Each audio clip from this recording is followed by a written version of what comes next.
The Chief Justice, Justice Sujata Manohar, our speaker for today, Mr. Datar, Mr. Nitin Thakkar, President of the Bombay Bar Association,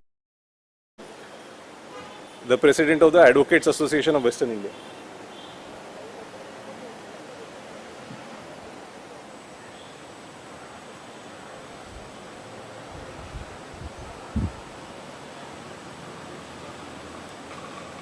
The Honorable the Chief Justice, Shri D.K. Upadhyaya, Justice Sujata Manohar, former Judge, Supreme Court of India, Shri Arvind Datar, Senior Advocate, Honorable Judges of the Bombay High Court, we are also delighted to have with us Justice Arvind Sawant, former Chief Justice Kerala High Court, Mr. H.L. Gokhale, former Justice, Chief Justice Allahabad High Court, Justice F.I. Rebello, Chief Justice Allahabad High Court, Justice V.M. Kanade, the Lokayukta of State of Maharashtra, Mr. Nitin Thakkar, Mr. Sanjeev Kadam, Senior Advocates, ladies and gentlemen. I have the absolute pleasure and privilege to welcome one and all in today's function. This is the 16th edition of the K.T. Desai Memorial Lecture Series, and it is for the first time that this lecture is being organized in the magnificent lawns of the Bombay High Court. Before we begin with today's function, we would like to extend a very warm welcome to all our dignitaries on the dais. We would like to welcome them by giving them a big round of applause and by offering floral bouquets. May I first request Dr. Sudeep Shah to give a floral bouquet to Honorable the Chief Justice, Shri D.K. Upadhyaya.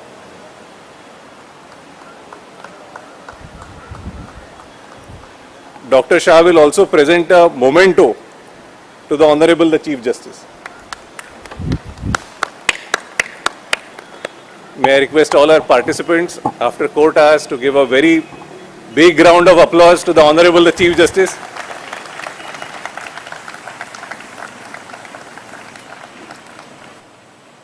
I would now like to request Mr. Rajiv Patil to present a bouquet to Justice Sujata Manohar and welcome her in our midst.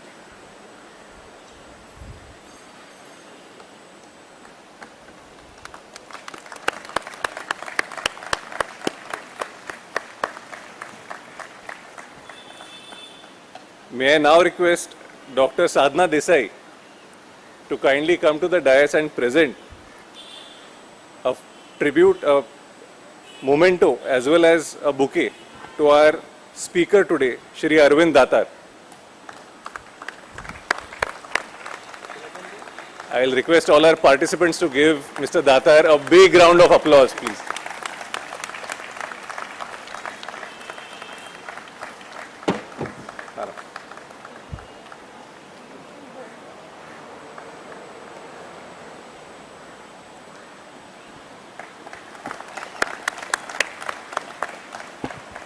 May I request Mr. Nitin Thakkar, our President, to kindly come to the dais and give his introductory remarks.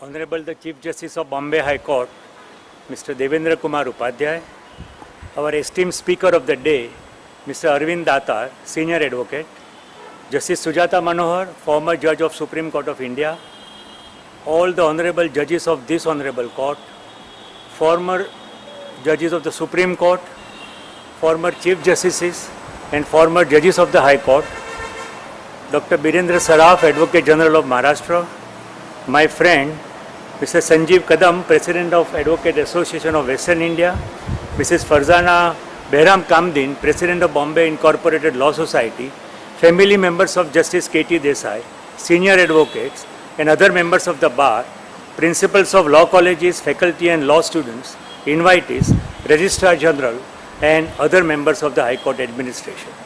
Ladies and gentlemen, on behalf of K.T. Desai Centenary Memorial Committee, it gives me great pleasure to welcome you to the 16th K.T. Desai Memorial Lecture on Anti-Defection and Constitutional Morality, the need to replace the 10th schedule by Mr. Arvind Datar, Senior Advocate. Justice K.T. Desai's birth centenary was celebrated in 2003 by holding a colloquium 100 years of judging at Bombay High Court. And participants were some of our great judges and eminent lawyers, Chief Justice Y.V. Chandrachud and M.V. Kanya, Mr. Fali Nariman, Mr. Soli Sorabji, Mr. Anil Diwan, and Mr. C.R. Dalvi. Each one of them had their roots in Bombay High Court. From year 2004, we have been holding series of lectures addressed by Chief Justice J.S. Verma, Justice Ruma Pal, Mr. Soli Sorabji, Lord Bhikhu Des Parekh, Professor Paul Rubinsky, Justice Santosh Hegde, Lord Harry Wolff, Mr. Ashok Desai, Justice R.C. Lahoti, Lord Lester of the Hun Hill, Justice Rohington Nariman, Lady Justice Mary Arden, Chief Justice D.Y. Chandrachud, and Chief Justice Uday Lalit. During COVID year, a round table on judiciary and its independence was held with Justice B.N. Sri Krishna and other jurists from England, South Africa, and Kenya. One would wonder, why are we holding such lectures every year? I am reminded of the words of Mrs. Soli Sorabji, who in 2003 said this, and I quote, "These kind of meetings which we organize are not necessarily for a particular judge of yours, whose life we are celebrating. The purpose is to remind ourselves of their deeds, of their works, which leave a footprint on sands of time.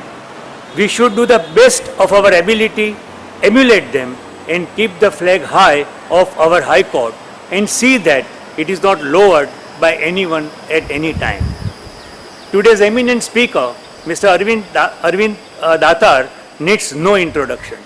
Very often we have been reading the reports of various important matters where he has represented one party or the other, be it Sebi Sahara matter, NGASC matter, right to privacy matter, section 377 of Indian Penal Code matter.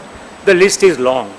He appeared in bilateral international treaty arbitration at Hague for Kane Agency against Government of India, where award was for $1 billion.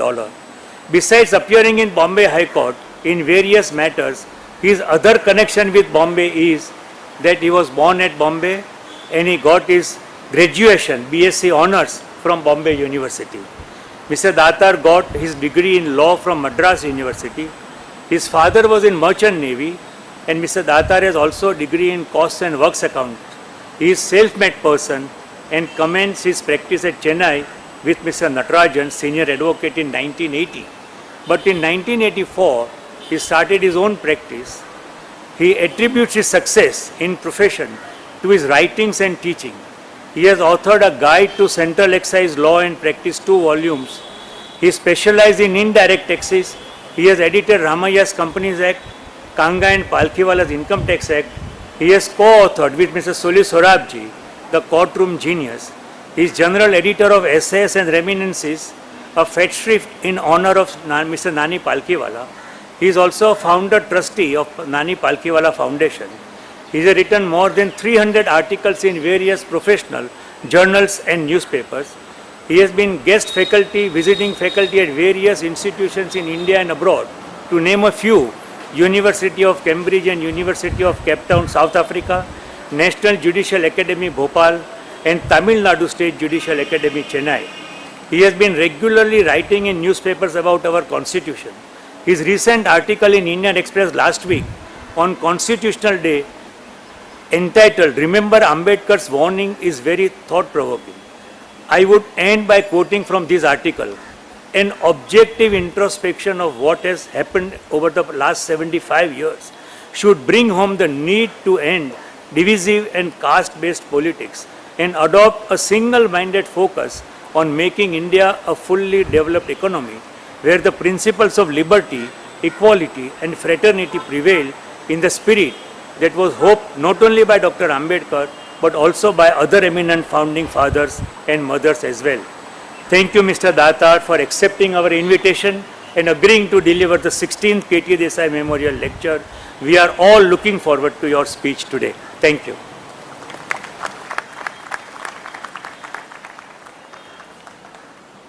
Thank you, Mr. Thakkar. We now have the pleasure of hearing Justice Sujata Manohar welcome all our dignitaries and guests in the 16th edition of the lecture series. Justice Manohar.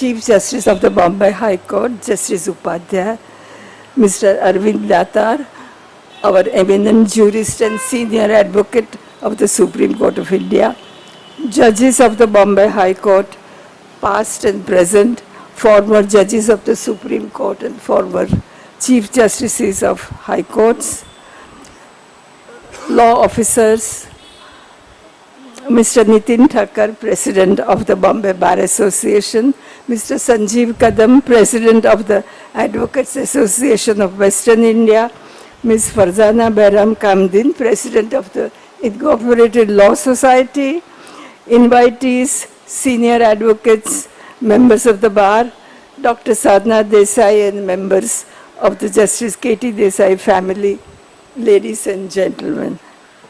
I am very happy to welcome this distinguished audience to the Justice K.T. Desai Memorial Lecture 2023. I must express my gratitude to the Chief Justice of the Bombay High Court for his support and for graciously agreeing to preside over this function. And I am very happy to welcome the judges of the Bombay High Court who have always supported these functions. I welcome family members of Justice K.T. Desai, and I am particularly grateful to my sister, Dr. Sadhna Desai, for her help and support in organizing these lectures. As you know, all lectures up to 2017 have been published as a book, Dimensions of Justice. These lectures expounded the thoughts of some eminent national and international judges and jurists on various aspects of justice. This second series, if I may call it that, began with the talk in 2018 by Justice D.Y. Chandrachud, now the Chief Justice of India, on the fundamental question, why Constitution matters. This was followed by a lecture by Mr. Sharad Rao, an eminent Kenyan lawyer and chair of Kenya's Judges and Magistrates Vetting Board on vetting of judges, a very delicate but important exercise. This was online because this was when the world was hit by COVID. But we could organize thereafter an online roundtable on judiciary, its independence and integrity. I am proud to say, as Mr.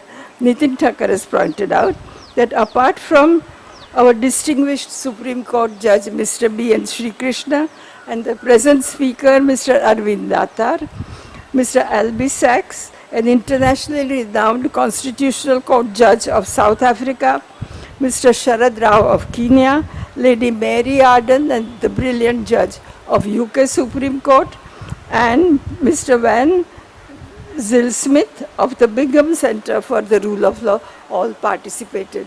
And this discussion is also available in a book form. So I hope these lectures will contribute to some thoughts on how we can preserve the independence and integrity of the judiciary. Last year we had a very thought-provoking lecture by former Chief Justice of India, Justice U. Lalit, on making criminal justice more effective, another important matter which is now causing a lot of concern. This year, the focus has shifted to another limb of the Constitution, legislature, which is the lawmaking body under the constitutional scheme. A parliamentary democracy governed by the rule of law requires that each organ of governance functions within its constitutional mandate and in accordance with the constitutional morality in any unforeseen situation. Some of the problems faced by India in this sphere have been unique, and the solutions we have found need a critical analysis. Mr. Arvind Datar has undertaken this difficult and possibly thankless task. I am really grateful to him for undertaking this vital exercise and look forward to his lecture. This year we miss the grandeur of the courtroom, central courtroom where the lectures used to be held because it is under repairs. But we have the fresh air from the sea on this High Court lawn, and I hope the acoustics are good and you enjoy the lecture. So thank you very much.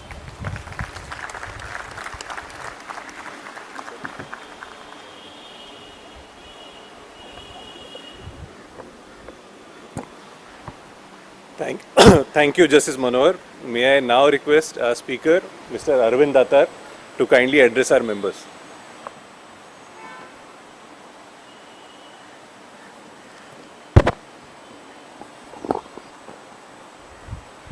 Honorable the Chief Justice, Justice Sujata Manohar, Mr. Nitin Thakkar, Mr. Kadam, distinguished judges of the Bombay High Court, retired judges, Justice Gokhale, who was our Chief Justice in the Madras High Court, members of the audience, I must thank all of you for taking time out on a busy day to attend this lecture. For me,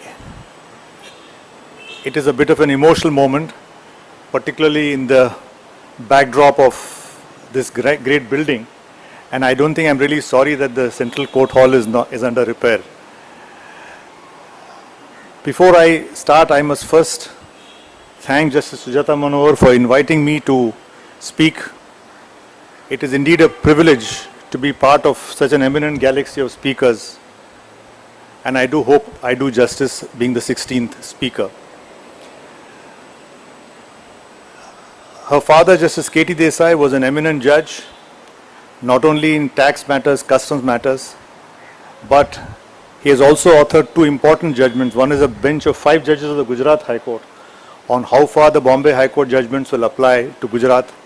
And secondly, his judgment, which I have referred to on more than one occasion, when I had to do matters for some states which had been reorganized. So his judgment, a full bench judgment of the Gujarat High Court on the States Reorganization Act 1956 is a very important judgment.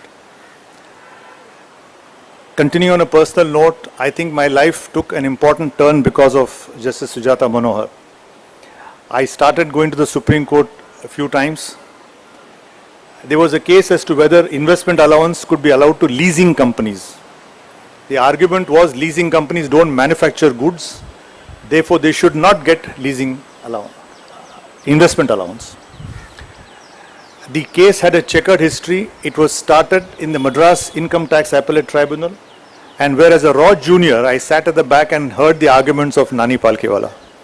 It was a mesmerizing experience. Later the matter came to the Madras High Court and I wanted to brief Mr. Palkhiwala, but I was told that he had gone to attend the funeral of Mr. J.R.D. Tata, so I couldn't brief him. By a stroke of luck, we succeeded in the Madras High Court, and since the matter was going to affect all the leasing companies in India, it was taken to the Supreme Court. It so happened that on the first time when it came before a bench, I won't take the names here, the bench was hostile, and one of the judges remarked that these leasing companies are no better than pawnbrokers, and it was very clear which way the wind was blowing.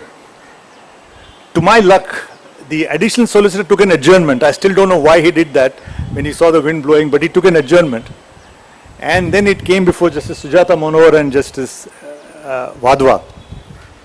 And we succeeded, and the Supreme Court held that leasing companies could get investment allowance. My clients were petrified that I would be arguing this case and I'll bring the entire industry to ruin, but ultimately we succeeded. Thereafter, I kept getting more and more briefs in the Supreme Court, And then that was a really important turning point to my life. So there's a lot of personal thing here. Again, speaking of the Bombay High Court, as a law student, I had the good fortune to read a number of biographies. In fact, the Connemara Library in Madras, there are 3 public libraries, the Connemara Library, the Asiatic Library here, and the National Library in Calcutta. These are the libraries where every book, 1 copy has to go to that particular library for any language. And for many years, my mother used to do the Marathi books and prepare the English short note of them at that point. So I have association with the Connemara Library, and they've got a huge section on legal biographies. And right from the beginning of law college, I had the extreme privilege or blessing to read Roses in December, to read Settlewards, My Life, Law and Other Things. And even today when an intern comes, I said, first go and start reading these biographies. No better place to start your career. And this hallowed building has such wonderful traditions. I still remember reading pages of P.B. Vacha's book on the centenary. So for me, it is particularly an emotional moment, a happy moment, which I'll cherish for many, many years to come. Now, when I was speaking to Justice Manohar, the question came as to what topic I should choose. And it so happened that I was appearing for the Election Commission for some matters in the Supreme Court. And I was also revising my book on the Constitution. And I was very disturbed to see the way the 10th schedule had moved on. And particularly in the present atmosphere, what is happening in different parts of the country. I said, can I speak on anti-defection and constitutional morality? And she readily agreed. So here I am to speak on the 10th schedule. I basically will give you a history of defections leading up to the 10th schedule and then what has happened later, and I'll conclude by making what I feel could be useful suggestions in trying to control defections or at least check defections. Now it's interesting, when I was doing research on this subject, the first known defector in India was in 1937, where Mr. Hafiz Muhammad Ibrahim got elected on the Muslim League ticket but then defected to the Congress. Now the data shows, and I am quoting data from the parliamentary reference section, the data shows that from 1951 to 1968, there were hardly any defections. There were totally 542 defections from 1951 to 1968. But what is important is, out of these 568 defections, 438 took place in 1 year between March 67 to February 68. So out of 568, 438 took place in just 1 year. And it is also important that out of 376 independent members who got elected, 157 joined one party or the other. Today, if an independent member joins a party, he is disqualified. Now, that's not all. While the bill for the 52nd Amendment was being moved in the Lok Sabha, Mr. Sharad Dige from Bombay North Central, in fact those debates are 120 pages and there's a remarkable amount of scholarship that has gone. I must compliment the members of parliament who have done a lot of research and spoke on the bill. But Mr. Sharad Dige quotes Dr. Subhash Kachchak, who's written a book recently, and this is really, really staggering. From 1971 to 1985, 4,000, approximately little over 4,000 people got elected to the Lok Sabha and various assemblies. 1,969 of them defected from one party to the other. Shockingly, he further said that in the state assemblies also, the figure was the same. 52.5% people defected at least once in their term. So this was the staggering amount of defection that had taken place till 1985. There is no statistics of what has happened after 1985, but these are the records in Parliament. Then we had the term Ayaram, Gayaram.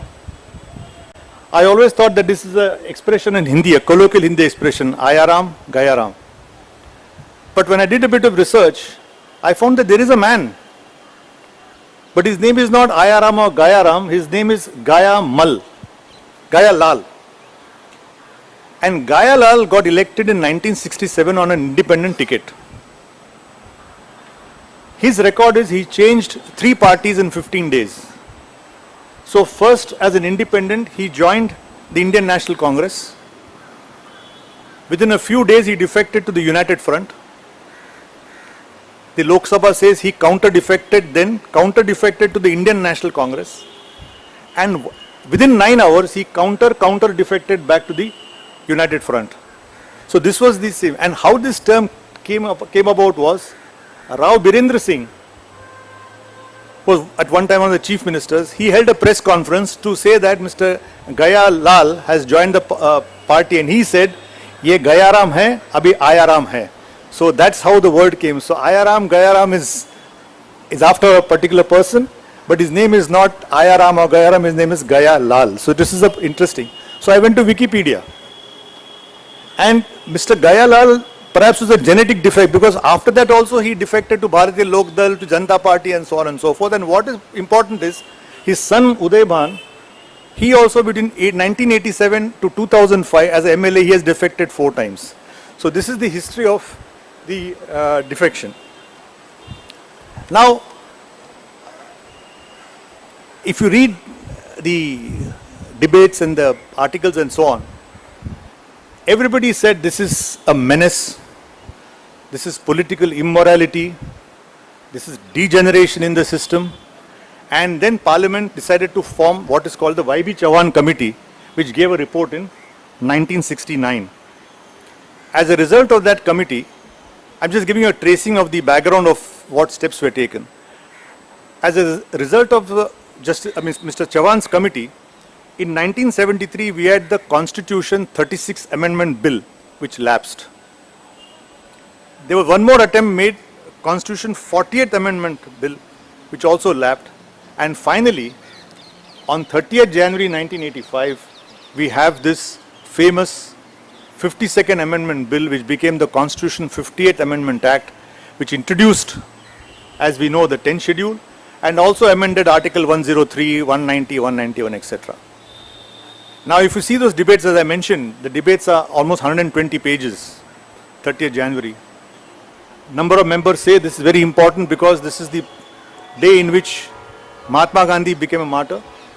And in his memory, it's fitting that we also speak, we try to erase this country of this menace of defections and so on. Now, what is important is, in this debate, a number of proposals were made, debated and discussed. And finally, the 10th schedule came into being. After 1985, the articles, up to 2002, there are hardly any cases on the anti-defection bill. It's only after 2002 and then 2006-07, there are a spate of Supreme Court judgments, the major contributions coming from Haryana and Karnataka, if you see the case laws on these defections. It soon became apparent that the 52nd Amendment was not a solution to defection. It will be wrong to call it a complete failure because it did check open defections. A person like Gaya Lal would immediately stand disqualified. There was no difficulty about that. But what was the problem as far as the 52nd schedule is concerned? And there I will come to what are my suggestions for reforming the system. If you study the cases, the entire controversy is only on paragraph 2 of the 10th schedule. And there are 2 parts to it. One is to say he has voluntarily given up his membership. And secondly, he has the question of a split. Those are 2 important points. Now, if you go to voluntarily giving up, that has been a great matter of subject. When do you say a person has voluntarily given up his party? Now, one thing, if I go to the speaker and say, look, I am resigning from Anna DMK, I am joining DMK, I have voluntarily given up my party. There is no problem on that. But the number of cases came before the Supreme Court as to what really amounts to defection. Then you have judgments which say that voluntarily giving up need not necessarily mean that you have actually given up your membership, that you are no longer in the register in that particular party, but your conduct can also show that even though you remain on the membership of a particular party, you have voluntarily given up membership. And the Supreme Court has given a constructive, a purposive interpretation and said, if you attend TV interviews with the opposition, if you participate in debates with the opposition, if you give lectures supporting the opposition, it is sufficient to say that you have defected from the party. This is the line of cases which have generally been there. But there is one unfortunate judgment of the Supreme Court which came from Karnataka, where the members of a particular party did not resign from their membership, independent parties. They started participating in the rallies of the opposition party, of the ruling party. They started attending their lectures, participating in their ceremonies. Some of them became cabinet ministers. But surprisingly, and I might say astonishingly, the Supreme Court said no, there is no defection because they have not given up their membership of the original party. That is the only one judgment which I may say with respect is an aberration as far as the 10th schedule is concerned. Now the other controversies as far as the thing is concerned, on the issue of the role of the speaker. On the role of the speaker. If you read all the important judgments are Jagjit Singh. The other very important judgment is Rana's case, a constitution bench where Justice P.K. Balasubramaniam has very elaborately discussed the importance of elections and so on and so forth. From the beginning, the speaker theoretically is expected to be a man of outstanding ability and impartiality. But by nature, unfortunately, he is a member of the ruling party. And in case after case you find that his objectivity, his partiality is very, very evident. In the case of Rana, which came from where some BSP MLAs decided to go and told the government that look, we are supporting the ruling party. Now suppose they leave, they don't form the 1/3, right? So they get disqualified. Now how do you avoid the disqualification? Along with 13, more people joined them and said that look, we are now 13 plus 37. We are more than 1/3 of the total strength of the BSP, and therefore there is no split as far as the schedule is concerned. What did the speaker do? He said that since now there are more than 13 plus 37, 50 people, I don't need to go into the disqualification. So he kept on postponing deciding on the disqualification. Now this is the most common feature where no decision is taken within any time limit. Finally, Justice P.K. Balasubramaniam said that not deciding on disqualification is an abdication of the speaker's duty. It is no concern of his whether their illegal act has been subsequently whitewashed or made valid because of the other people. He should have gone into disqualification and decided the matter. And what is most important is, by the time the matter came to the Supreme Court, the High Court also had delayed the matter. The Supreme Court says the High Court should not have been tardy. And then when the matter comes up, the members have only that particular assembly has only a few months to go. So Supreme Court takes upon itself and says, there is no point going back to the speaker. We here and now disqualify those members. It is a judgment of 2007 that merits reading. Now, the other point of the 10th schedule which you should read is the minority view in Quixote Holoan. All of us have heard of Quixote Holoan. It's a very interesting name which you can't really forget, Quixote Holoan. As you know, in that judgment, paragraph 7 said the decision of the speaker is final and will not be amenable to judicial review. This was taken up, and Quixote Holoan held that para 7 violated the basic structure because judicial review and judicial independence are part of basic structure. They struck down judicial 7. In fact, if you see the history of basic structure, majority of the cases have been struck down only because of taking away of judicial review. So anyway, what is important is the minority judgment of Justice Verma. Justice Sharma and Justice Verma were in the minority. Justice Verma goes into the pack in great detail and says, this question of making the speaker's decision final is absurd. He is a member of the ruling party. How do you expect him to be independent and unbiased?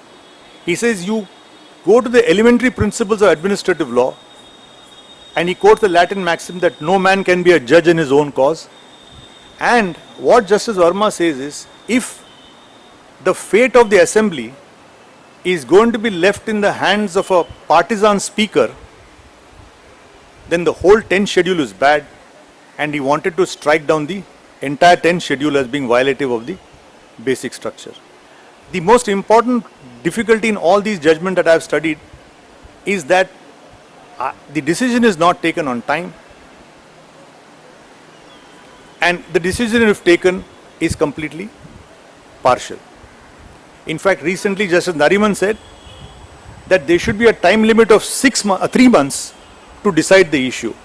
And this is one case where I personally speaking, either the constitution is amended or maybe it may require judicial gap filling to say whether it's the governor giving assent to the bill or the speaker deciding on disqualification, somewhere or the other there must be a time limit. When they framed the constitution, they said that look, these are all great, eminent constitutional officers, and they will do their duty in an expeditious manner, but it has not happened at all. So this is the issue. Now I lastly come, as far as the 52nd amendment is concerned, to the latest judgment which has come from Maharashtra, and that is Subhash Desai's judgment, where the Supreme Court has now clarified a lot of points which will settle down the issue. They have referred Nabam Rebia to 7 judges, but till the 7 judges decide what happens. Because in Nabam Rebia it was held that if there is an issue of disqualification pending before the assembly, and there is also a resolution to remove the speaker or to question this qualification of the speaker, under para 6.1 is for members, para 6.2 is for speaker. He says till that resolution is decided, you can't decide the disqualification issue. Now this has become a tactic because in Tamil Nadu this has been happening quite often, where what happens is, moment there is a disqualification and some motion is moved, some members move a resolution that the speaker has to be disqualified. And you quote Nabam Rebia and say, till you decide that issue, you can't decide my disqualification. So neither the disqualification of the member is decided, nor the disqualification of the speaker is decided. It just goes on and on. But Supreme Court has referred it to 7 judges, and hopefully they would say that, look, let 2 not be waiting. The speaker has to decide within 3 months. That is it. The other important point is this question of political party versus legislature party.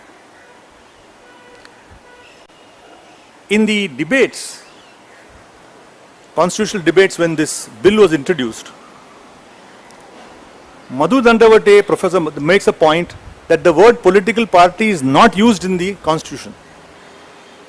They only use a representative, a member. But political party was not used till the 10th schedule came, and in 10th schedule also they use the word original political party. So this is the point he made.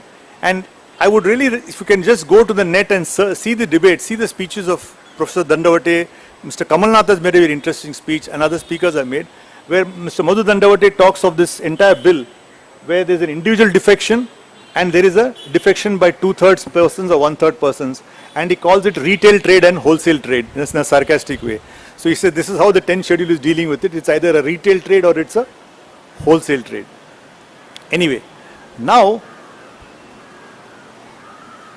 one issue is there is a the main political party. From that party you have people who are elected to the assembly. The main political party, let's say party X, may have say 5 lakh members, but they may have only 15-20 members in the assembly. So the 15-20 people become the legislature party, and they become the main political party. Now, one very important thing and very useful thing which the Honorable Supreme Court has clarified now in Subhash Desai's case is the power to appoint the leader of the party and the power to appoint the whip of the party is with the main political party and not with the legislature party. That confusion has been completely sorted out. The other problem which was happening, because some of my friends are regularly appearing for the two warring factions in Tamil Nadu. So I often see them in Delhi. Half the time they are in Delhi, some litigation, some IA. And you see the tragedy is, apart from the 52nd schedule and the constitutional law, how much of judicial time is wasted, whether there's a defection, not defection, what is voluntarily giving up, and every little thing goes up to the Supreme Court. It first comes to the Madras High Court and goes on. And as an aside,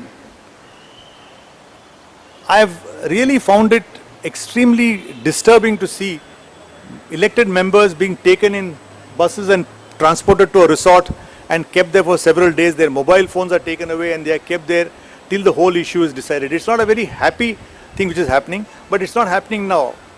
It has happened right from the time when N.T. Ramarao came and their splitting started. That was the thing about the shifting these legislatures to resorts started. But that is the unfortunate sequence of these people keeping everybody together. Now that I mentioned about people keeping together, we use the word whip. There is the word whip.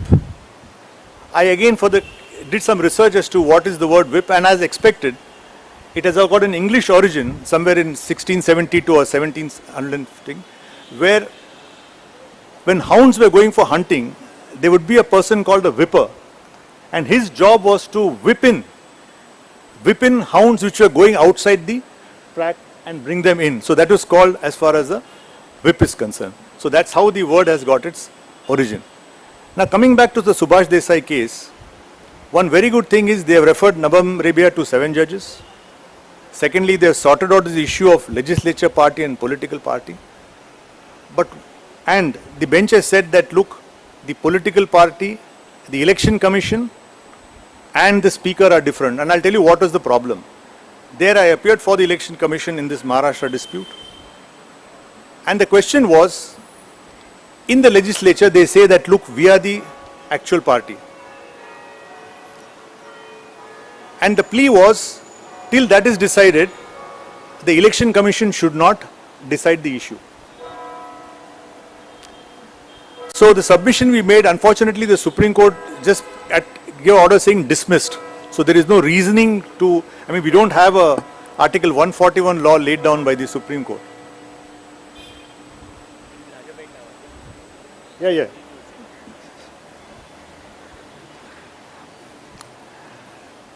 So, on this election commission. Now the question arose, if there is a defection and some members of the assembly say that, look, we are the party, the first thing to say is, we are the party, the defecting group says we are the original party. The actual party says, no, we are the party. Now who decides? How do you decide this conundrum?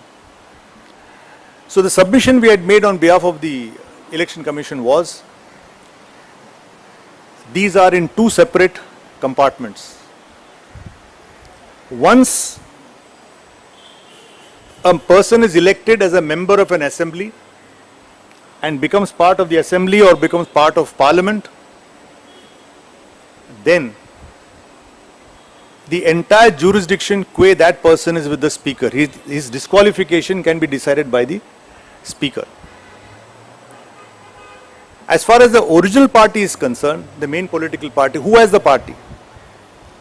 That is the jurisdiction of the election commission, and that we relied on Sadiq Ali's case, where ultimately who has to get, because the fight for the party is basically fight for the symbol of the party. The symbol has got some importance, like we have 2 leaves of the rising sun in Madras, we have some other symbol, as cow and calf was the symbol in Sadiq Ali's case. The person who has the political party has got the symbol. And there the election commission is approved by the Supreme Court held. They actually called for evidence. And if you read the judgment, the Congress led by Mrs. Gandhi commanded some huge 2 lakh, 3 lakh members were signed, whereas the opposition of the Congress, Nijalingappa, Sanjeev Reddy and so on, they had only 50,000 or 60,000. So on that basis, the Election Commission held, there is an overwhelming case to say that the political party now is the party where Mrs. Gandhi should be the leader, and that was perhaps the right decision. Now my argument was disqualification. Article 102 gives certain grounds for disqualification, and under Article 103 the disqualification is referred to the President in the case of Parliament, who will then act on the advice of the Election Commission, or if you go to the state list, it will be referred to the Governor, who will act on the advice of the Election Commission. So we argued that if it's a disqualification other than the 10th schedule, then you follow this procedure which is prescribed. It has to go to the Election Commission and the President, or the Election Commission and the Governor. If it's a 10th schedule defection, the only person authorized is the Speaker as it stands. And if it's a political party, then the jurisdiction is with the Election Commission under clause 15 of the Symbols Order of 1968. The Supreme Court accepted that and dismissed the petition, saying the Election Commission need not wait for the result of the Assembly on disqualification. They can go ahead and they can pass. Now, the only issue now again the second round litigation is the Election Commission has decided on the basis of the strength in the Assembly as to who is the party. Now whether that can be done again is a subject matter in the Supreme Court. One more round of litigation is there. Now, the other interesting issue which is pending from 2011 before a constitution bench is, what is the status of an expelled member? Suppose I belong to party X, I have got elected, and party X expels me. Does it amount to a disqualification? Does it amount to, because I have not resigned, I have not defected, I have not voted against the mandate, then why am I being punished? This was decided in G. Swaminathan's case, again considered in Amar Singh, and then they have referred this to a constitution bench which is pending from 2011 as to whether an expelled member, what is the status of an expelled member, or should we have something called what is called unattached member. Suppose I am thrown out by my party, then can I get the status of unattached member? So these are the broad problems which I highlighted. Now I come to the changes which I have suggested, and I will conclude. I use the word constitutional morality because that is again going to be decided by a bench of 9 judges when they decide the Sabrimala case. I got interested in this topic because when we decided to divide the argument, the Supreme Court told us that now this case management, each senior has given a particular task. So Mr. Parasaran, he called me and said, you do constitutional morality. And he said, I will do the religious part of it. Article 25, 26 I will deal with. When I started getting into this issue of constitutional morality, where does this term come from? Where is it originated? I found that it is used by Dr. Ambedkar in his speech where he justifies why the constitution is very long. He is pilloried, he is taken to task for a very large constitution, including Pandit Nehru. One accusation made is, he said a constitution should be an avenue of wonderful trees, but our constitution is a maze like a forest. So this was the criticism made that, as you know, the first draft by B.N. Rao had 243 articles and 8 schedules. Then after 141 days of debates and discussions, etc., it became 395 articles and 8 schedules in the beginning. It had 243 articles and 13 schedules. It became 395 and 8 schedules. So he was defending this particular part as to why the constitution is so long.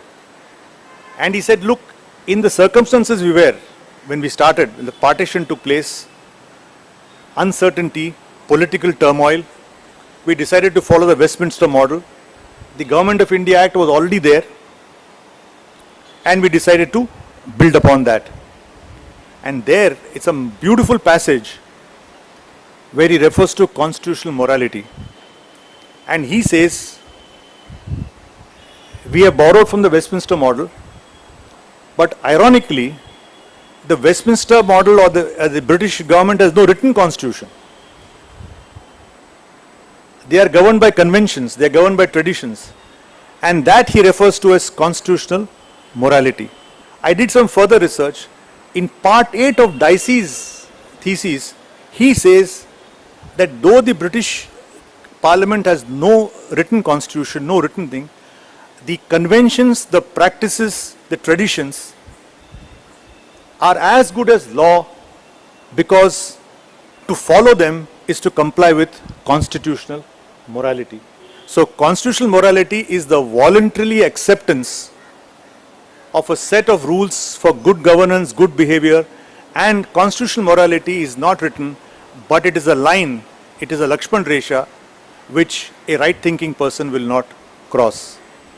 I mention here because in the Indian context, as far as 10th schedule is concerned, I say we don't have a constitutional morality because we are not following our conventions.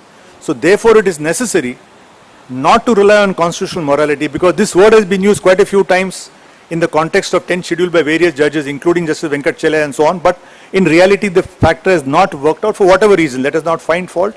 None of us are perfect, but it has not worked. So at the end of the day, what are the suggestions? It's very easy to criticize. And what are the suggestions? And on the basis of what I've read, I would put it to this audience to think whether these are good suggestions which we should make. One thing is there, that defections are going to be there. You find that the moment any one party doesn't have clear majority, then all this so-called horse trading starts, defections start. It's always in the case where there is no proper horse trading.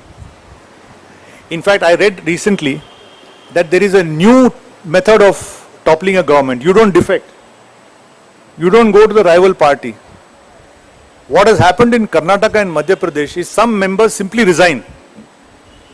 So once you resign, your party doesn't have the strength, it falls down. And all the people who resigned got tickets on the opposition party and became elected, and some of them became ministers. So this is another point. How do you check it? What I'm thinking is, you may have any law, but if you have a system where a person games the system, if I defect, I'm disqualified. I don't defect, I simply resign. Resignation is not defection. So what happens? That's again a problem. Now, what are these few suggestions I would like to make? The first and foremost thing which we have to do is to remove the decision of disqualification from the speaker. It is not possible to expect. I don't blame the speaker. He is elected, he belongs to the ruling party, and history has shown, empirical data shows, that there is not one single instance of a speaker voting against his own party. I have not seen, at least in my recorded thing. Then whom should it go to? If the speaker is taken away, whom should it go to? In the 255th Law Commission, headed by Justice A.P. Shah, the commission recommends that it should be given to the governor and the election commission. They say that under Article 103 and 202, if the disqualification can be decided by the president on the advice of the election commission, why can't this be done as well? But with great respect, I would say that I would not agree with the suggestion. To shift it from the speaker to the governor may not really achieve the objectivity that it requires. Justice Nariman and Justice Ravindra Bhatt in one judgment said, it is time to think of a separate tribunal headed by a judge or headed by somebody to decide the issue. My suggestion is, today under Article 329, I don't know Bombay, but in Madras, after the elections, we have always one permanent judge who decides election petitions. So for quite a few months, that court is occupied only with election petitions. I would suggest that if there is a question as to whether a person has incurred disqualification under the 10th schedule, then it could go, you can have Article 329A if you want. The original 329A incidentally was the first article struck down under the basic structure doctrine in Indira Gandhi versus Raj Narayan. We can have Article 329A, it's been omitted, so you can replace it with this article where A decision on disqualification is decided by the Speaker. Secondly, there is a dangerous trend of this party whip system. It has got huge negative consequences. And I would submit that there is a difference between dissent and defection. I can have a genuine dissent on a particular issue.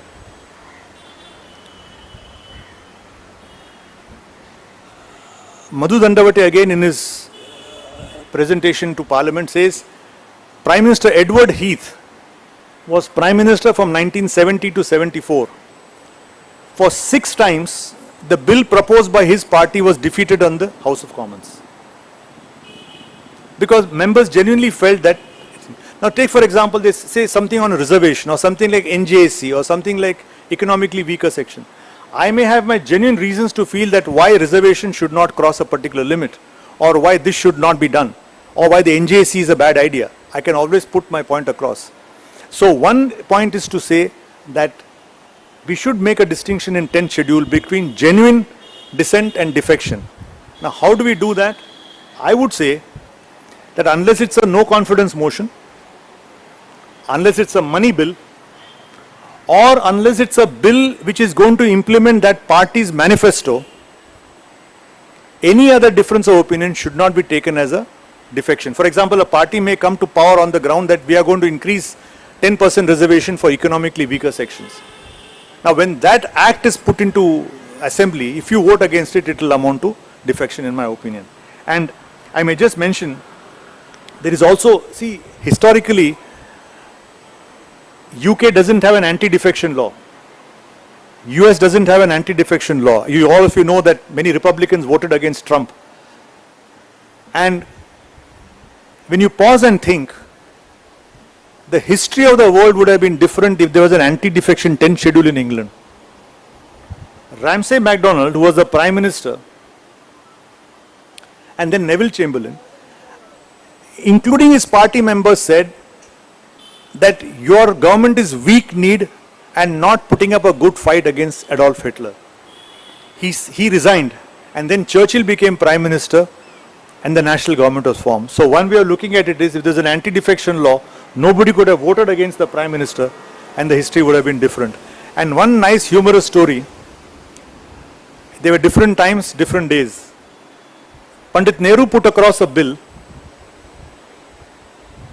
and he had the full majority support.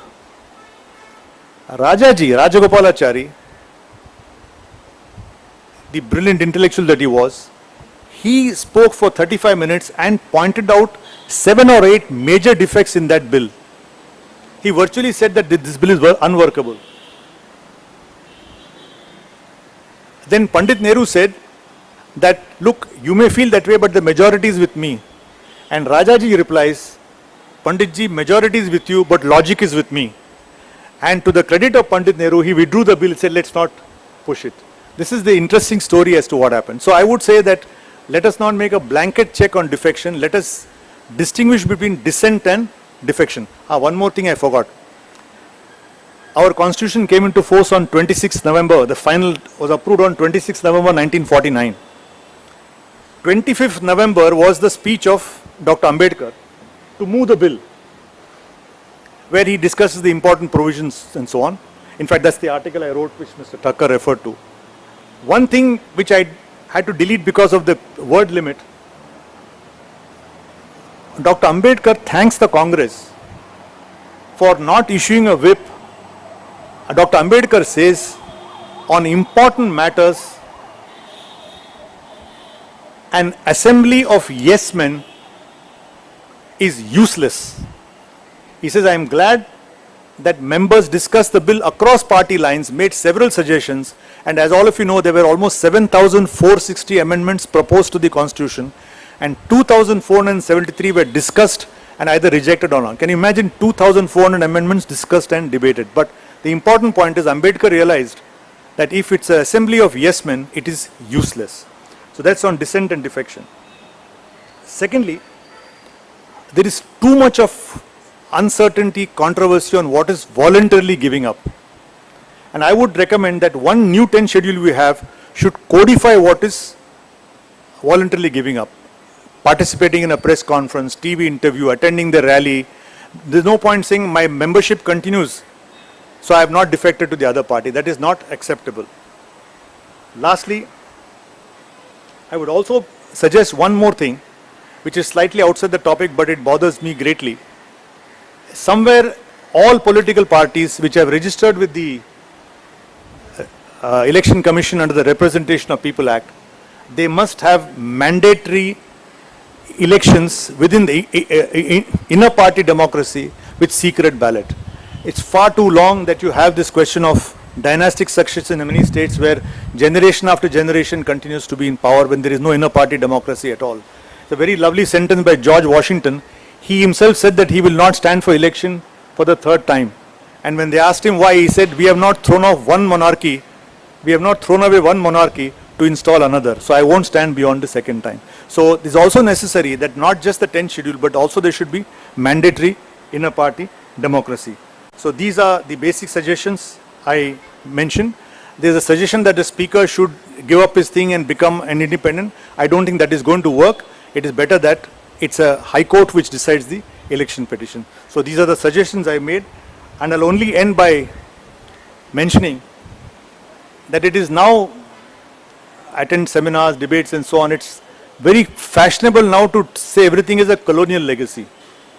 The Constitution is colonial, IPC is colonial, CRPC is colonial, Evidence Act is colonial. So we reject the colonial legacy and put it. Yes, it is always better to be on your own. Wherever the old is not new, put in the new and draft it. There is no need to follow any legacy or heritage if it is not useful. But I would end by saying that our own constitution says that till we codify it, the conventions, the issues which followed by the House of Commons should also govern us. And at least as far as constitutional morality and convention is concerned, this is one constitutional legacy which we should not abandon but actually embrace. Thank you.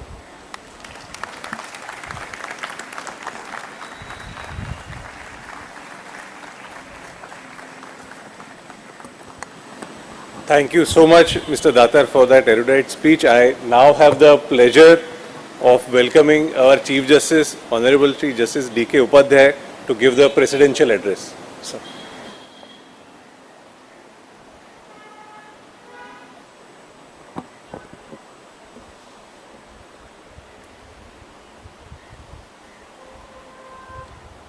My esteemed colleagues at the bench of Bombay High Court, other honorable judges, former Supreme Court judges, former Chief Justices, my own Chief Justice, Justice Rebello is here. I am very delighted to have him here today. Speaker of today's lecture, Shri Arvind Datar, Mrs. Justice Sujata Manohar, and other family members of late Justice K.T. Desai, Mr. Biren Saraf, the Advocate General of State of Maharashtra, Shri Nitin Thakkar, President Bombay Bar Association, and other office bearers of other bar associations, members and office bearers of Bar Council of Maharashtra and Goa, other members of bar, distinguished guests, members of legal fraternity, and members of registry. I feel honored and extremely happy to be part of this memorial lecture. Late Justice Kantilal Thakurdas Desai, popularly known as KT, I am told, was much concerned about training of young lawyers joining the profession. Thus, series of lectures on legal subjects is the best tribute we can pay to his memory. Lectures in this series have been delivered by eminent judges, scholars, and jurists in past. To name a few, KT has been remembered by scholarly discourses by Justice J.S. Verma, former Chief Justice of India, Justice Ruma Paul, former Judge Supreme Court of India, late Soli Sorabji, Lord Bhikkhu Parikh, Justice Santosh N. Hegde, Shri Ashok Desai, Justice R.C. Lahoti, Justice Nariman, Justice Yu Lalit, and our present Chief Justice of India, Justice Chandrachud. Shri Datar's exposition today of law surrounding 10th schedule of the Constitution shall be remembered as one of the most illuminating speeches on the subject. Constitutional democracy is about efficient functioning of its institutions. It is not and cannot be individual-centric. 10th schedule was inserted in the year 1985 in our Constitution after much need was felt to have such a law considering the then prevailing political circumstances in the country. The culture of IR arms and GAIR arms was the norm of the day. However, it has not changed much even after introduction of anti-defection law by introducing the 10th schedule in the Constitution. Evaluation of how the 10th schedule has lived and as to how has it worked to curb political defections is the need of the hour.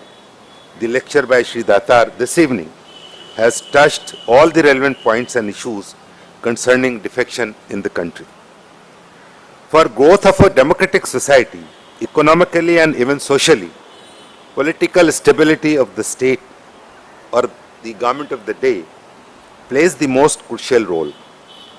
Discourse on anti-defection law in our country assumes significance and importance considering the current role being played by the state in harboring economic growth. It is said that we are one of the fastest growing economies in the world.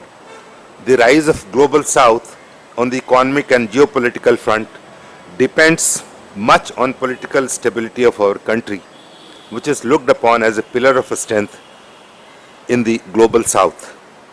To take the economic growth of the country to newer heights, much sought after political stability needs to be strengthened, and thus this desire calls upon us to evaluate and review the anti-defection laws in the country. Much has been said about defection versus dissent by the speaker of the day today. So on one hand, there cannot be any debate on the need to check the political defections by individuals from one political party to the other. However, voice of conscience of an individual or a group of individuals can also not be taken lightly. I'll narrate an anecdote in our political history of the country. How the vote of conscience had played a vital role can best be exemplified by recounting the presidential election of Mr. V.V. Giri, if we all remember. He was elected as President of India in August 1969 on the call of conscious vote given by the then Prime Minister, Mrs. Indira Gandhi. Now, this was the period, as spoken by Mr. Datar, 67, 68, 69, when most of the defections took place. But at the same time, this vote of conscience that also acted, had this not been there, perhaps we would not have had V.V. Giri as our president, because he was fighting the election of the president against the official party line. Official candidate was Mr. Neelam Sanjeeva Reddy. On the call of vote according to conscience, V.V. Giri comfortably defeated the official candidate Sri Neelam Sanjeeva Reddy, supported by the then Congress stalwarts like Mr. Nijlingappa, Mr. Morarji Desai, Sri K. Kamraj, S.K. Patil, Sri Chandrabhanu Gupta and Ashok Mehta, to name a few. They were the members of the group within the Congress, then known as Congress O or Congress Organization, or Syndicate or the Core Congress. And accordingly, we have to be conscious. Any discourse on anti-defection law will be incomplete if we do not take into consideration or account, or if we do not talk about the conscious vote. The present law as it stands and explained by our courts in the country centers around defection versus merger. The scholarly reflection by Shri Datar in today's lecture is not only illuminating, but gives food for thought and warrants serious consideration by all concerned, namely the legal scholars, academicians, politicians and policy makers alike. Something was said about the role of the speaker and rightly so by the speaker today, that speaker has to be a man of outstanding ability and impartiality. No, but from where will we get such a speaker? I'm sorry to say, in the present day political scenario, from where are we going to get such a speaker? Speaker is not only expected to act impartially and a man of outstanding ability, while he is acting as a tribunal under the 10th schedule, even discharge of his day-to-day function in running the house, he is expected to be impartial. Something about constitutional morality has been talked about by the speaker today. I would say something about the societal morality, because that will perhaps rope in the speaker to act in a fashion which is expected of him. Immediately before 26th of November 1949, when the Constituent Assembly adopted the Constitution, on the eve of it, one of the speakers asked Dr. Ambedkar, Dr. Ambedkar, we have sat for so many days, how has this ultimately Constitution come up? Now Dr. Ambedkar tells that speaker as to how this Constitution has come up, only time will tell. But one thing I can tell to you is that howsoever good this Constitution may be, but if it is worked upon or the persons working upon it are bad, it is bound to prove bad. And howsoever bad this Constitution may be, if the persons who are to work upon this Constitution are good, this Constitution is bound to be good. The scholarly reflection by Shri Datar in today's lecture is not only illuminating, but as I said, it has given fodder for thought for future discourses. I take this opportunity to convey my deep appreciation to Justice Sujata Manohar and other organizers of this lecture today on a most contemporary topic. It has been a treat for my ears, and I am confident for all sitting here in the audience to listen to well-researched and well-articulated lecture by Shri Datar. Thank you very much.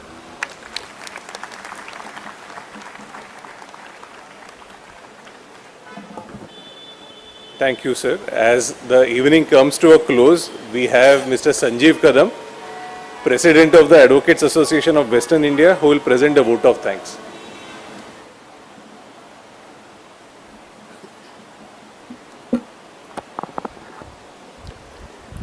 Honorable the Chief Justice Shri D.K. Upadhyaya,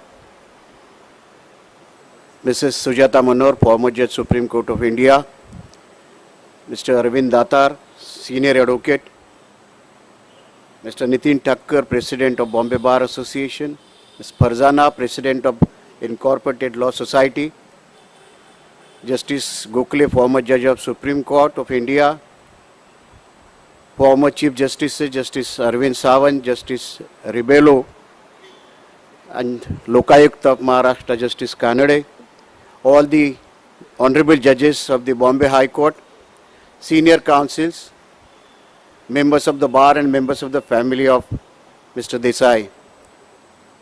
It's a privilege for me to present vote of thanks at this evening. We all are delighted by the speech of Mr. Datar, who spoke on the burning issue which is at present an important issue in state of Maharashtra. As a student, we first noticed such type of defection when then leader of Congress, Mr. Sharad Pawar, had defected from the Congress and government of Vasantdada Patil had fallen down. Still in Maharashtra it is called that Pawar Sahebanni Vasantdadancha Patit Khanjir Kopasla. This is still repeated in the politics of Maharashtra. Thereafter there was defection in Shiv Sena when Chhagan Bhujbal broke out. Thereafter Mr. Narayan Rane, and there are several incidents followed by the present controversy which is pending before the Honorable Speaker. We all are delighted by the lecture delivered by Mr. Datar, and we are thankful to Mr. Datar having accepted invitation of the committee and delivered a beautiful lecture. As a law student, I am a junior law student, I would only suggest Mr. Datar that one of his suggestions that whether in place of speaker, whether a committee of governor and some other dignitary suggested by Mr. Datar could hear the disqualification motions. Looking at the present scenario and the petitions pending in the Supreme Court about the conduct of the governors, and even a Bombay High Court notice when the 12 nominated members by the government were not appointed by the governor. My Lord, Mr. Datar may please consider that as one of my suggestions as a law student. I also thank Justice Sujata Manohar, who relentlessly continues and arranges these lectures and give us opportunity and give the opportunity to the members to get an opportunity to hear the speakers of talent. I also thank our own Chief Justice for allowing the committee to hold the function at this beautiful venue. I also thank the Registrar General and his team for cooperating the organization. I thank who are all present. I thank the learned Advocate General, Dr. Virendra Saraf, former Advocate General, Mr. Kumbhakuni, and all other dignitaries, former judges of this Honorable Court, and everybody who is present for this function. Thank you.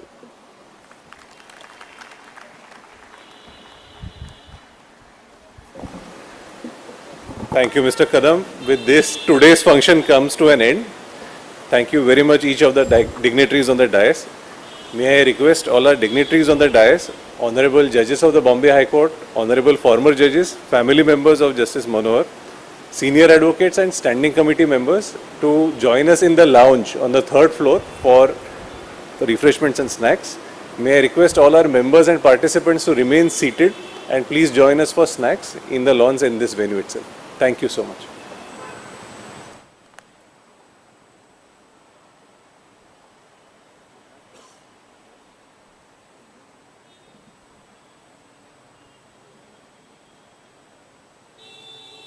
काढ दो.